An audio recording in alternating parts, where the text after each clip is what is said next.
अगर आपका पेट रोज पूरा साफ नहीं होता और सुबह 10-15 मिनट वॉशरूम में बैठने के बाद भी लगता है कि अभी भी कुछ रह गया, उठकर भी हल्का नहीं लगता और दिन की शुरुआत वहीं से भारी भारी लगने लगती है, तो इसे सिर्फ नॉर्मल इश्यू मानकर मत छोड़िए।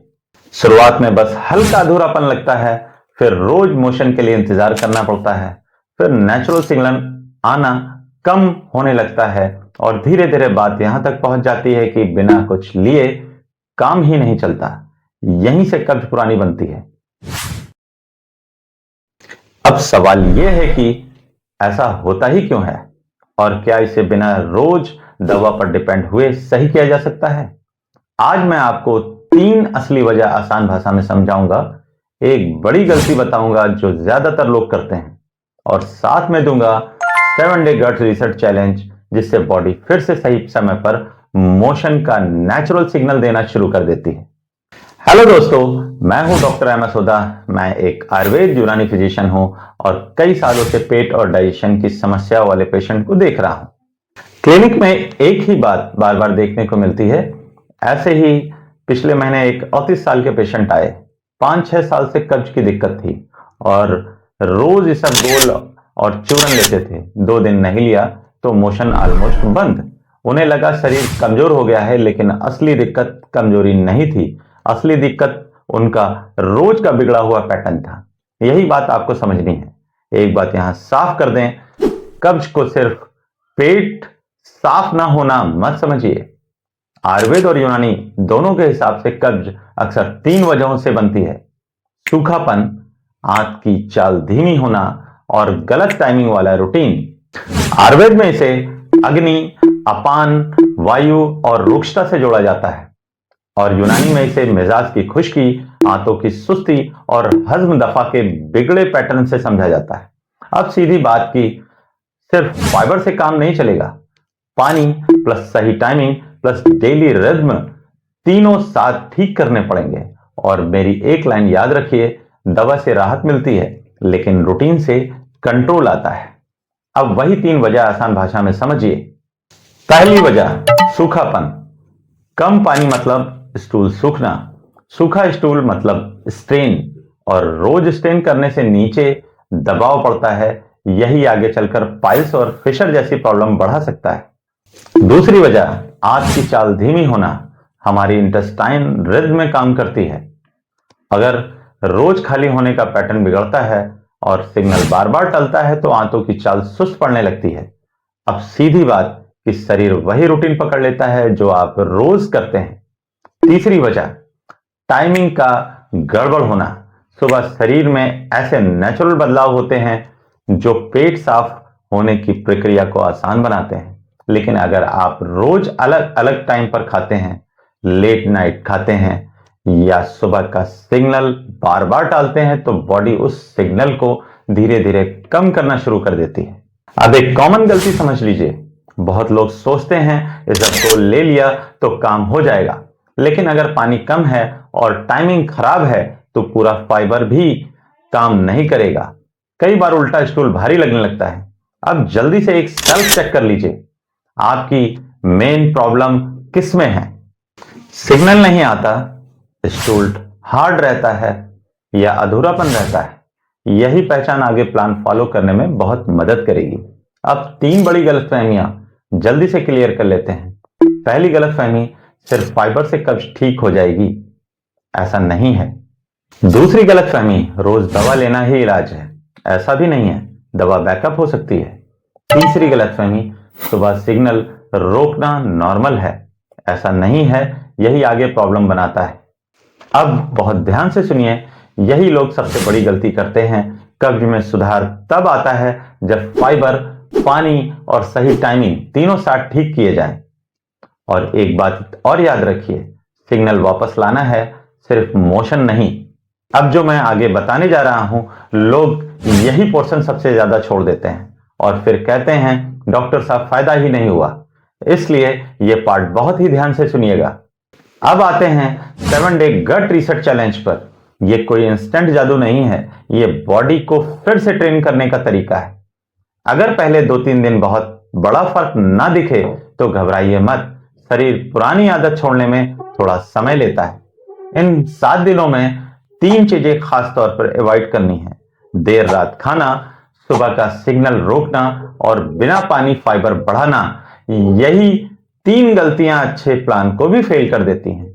पहले 2 दिन शुरुआत सिर्फ रिदम बनाने की है।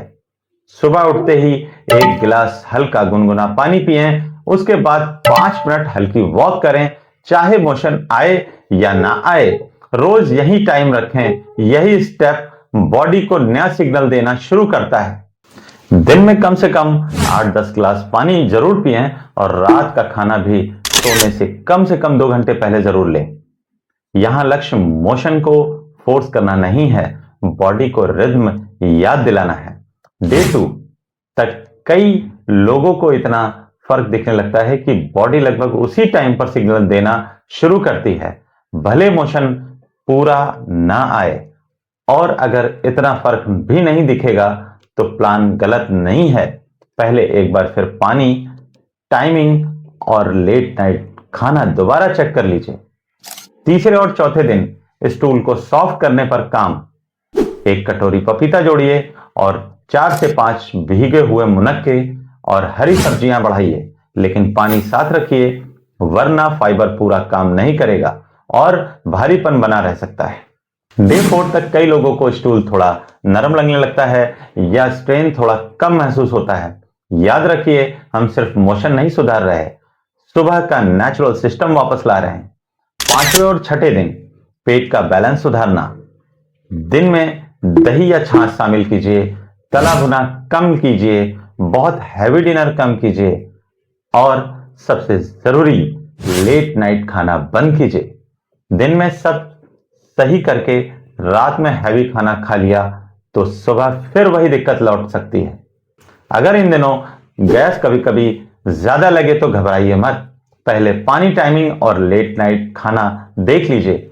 डे 5, डे 6 तक कई लोगों को सुबह का भारीपन कम महसूस होने लगता है अगर लेट नाइट खाना सच में बंद रखा हो। 7वां दिन पैटर्न को लॉक करना। उठने का टाइम फिक्स, खाने का टाइम फिक्स। अगर आप इस दिन भी टाइम फिक्स रखते हैं तो बॉडी को साफ सिग्नल मिलता है, अब यही नया रूटीन है।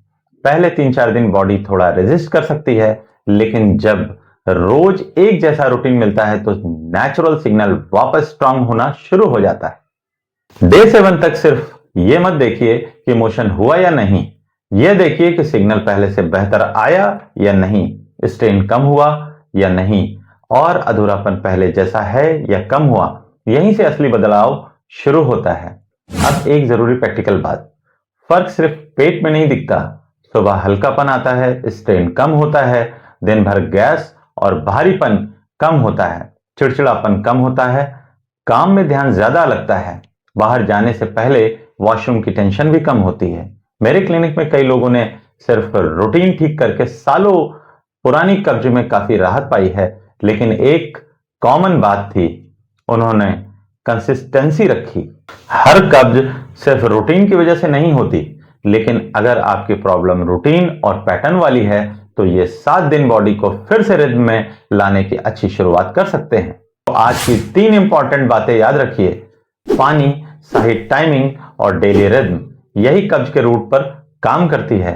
अब चैलेंज सिंपल है, 7 डे गट रीसेट चैलेंज आज से शुरू कीजिए। नीचे कमेंट में लिखिए डे 1 स्टार्ट और चाहे तो साथ में यह भी लिखिए आपकी मेन प्रॉब्लम क्या है।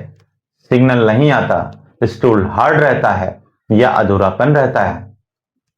पिन कमेंट में मैं 7 डे गट रीसेट का शॉर्ट चेकलिस्ट फॉर्मेट दे दूंगा, वहां से देखकर फॉलो करिए। अगर आपको यह जानकारी यूजफुल लगी हो तो वीडियो को लाइक कीजिए। घर में या दोस्तों में जो भी रोज कब्ज को लेकर नॉर्मल मानकर चल रहे हैं या अवॉइड कर रहे हैं, उसे यह वीडियो जरूर शेयर कर दीजिए। और अगर आप चाहते हैं ऐसी प्रैक्टिकल क्लिनिक बेस्ड गाइडेंस तो चैनल को सब्सक्राइब कीजिए और बेल आइकन में ऑल वाला बटन जरूर दबाइए ताकि इस सीरीज का अगला हिस्सा मिस ना हो। आपका एक शेयर किसी की पुरानी कब्ज समझने में मदद कर सकता है। यह कब्ज रीसेट सीरीज का पहला हिस्सा है। अगले हिस्सों में मैं बताऊंगा कब्ज बार बार वापस क्यों आती है, कौन सी हिडन आदतें हैं प्रोग्रेस खराब करती हैं और रिलैप्स कैसे कम किया जाए। अगर आप ये सीरीज फॉलो कर रहे हैं तो जुड़े रहिए आपके अपने channel Herba Nova Health by doctor Huda से। अगला हिस्सा आए तो इसे जरूर देखिए।